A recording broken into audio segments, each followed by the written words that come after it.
حضرت کی شان میں ایک شعر ناز کرنا چاہتا ہوں کہ اپنے ہاتھوں پر تبسم سجا لو،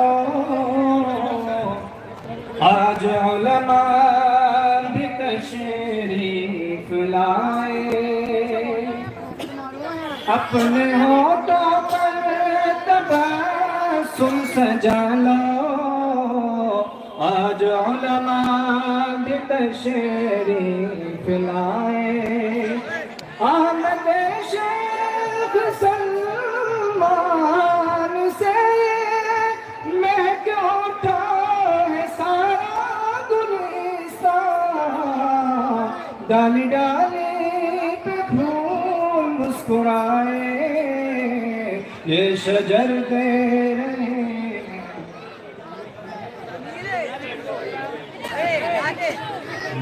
بھائی آپ حضرات اطمینان کے ساتھ بیٹھ جائیں،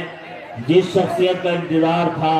وہ ابھی آپ حضرات کے روبرو اسٹیج پر تشریف لا چکے ہیں، حضرت مولانا سید سلمان حسینی ندوی صاحب۔ تمام حضرات تشریف رکھیے، اے بچوں تمام تشریف رکھیے۔ بہرحال اس وقت نیچے کی نماز عشاء کے وقت ہے، دوسرے حضرات چلیں گے عشاء کی نماز پڑھنے کے لیے، تو پھر آپ حضرات تشریف رکھیے۔ آج ہمارے درمیان میں فصاحت و بلاغت کے امام اور عالمی شخصیت، سینکڑوں کتابوں کے مصنف اور کتابت کے بادشاہ جناب حضرت مولانا سید سلمان ندوی دامت برکاتہم ہمارے درمیان تشریف فرما ہے۔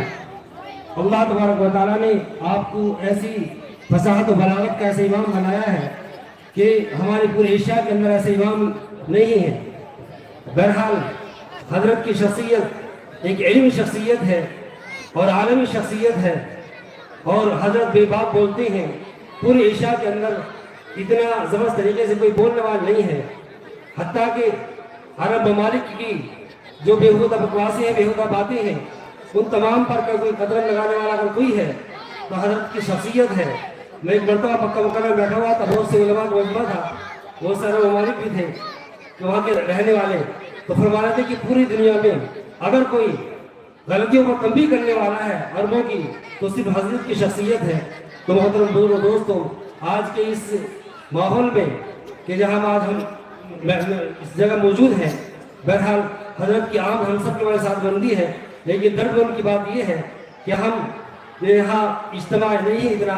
جو حضرت کی تو عالمی شخصیت گویا کہ ہزاروں ہزار لاکھ لاکھ کا مجمع، کہیں 10 لاکھ 10,000 کا، کہیں 20,000 کا، اس طرح کا مجمع ہوتا ہے۔ بہرحال ہم اس سرزمین پر استقبال کرتے ہیں، حضرات درخواست کرتے ہیں کہ اپنی ناصحانہ باتوں سے ہم سب کو محظوظ فرمائیں۔ قبل اس سے کہ حضرت والا بیان فرمائے، میں حضرت والا کی شان میں چند اشعار پیش کرنے کے لیے مدعو کر رہا ہوں۔ قاری محمد عبدالصمد صاحب جو ہابور سے تشریف لائیں وہ آئیں اور حضرت والا کی شان میں چند اشعار پیش کریں۔